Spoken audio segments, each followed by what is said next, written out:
Pampipi. Pampipi, a woven container or chest traditionally used for storing clothes or belongings. For example, binitbit ni Lola ang kanyang tampipi na puno ng damit at pasalubong sa amin. Pangginge.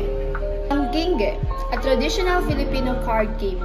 Naglaro kami ng pangginge, pero ang napalulan ko ay utang, hindi pera.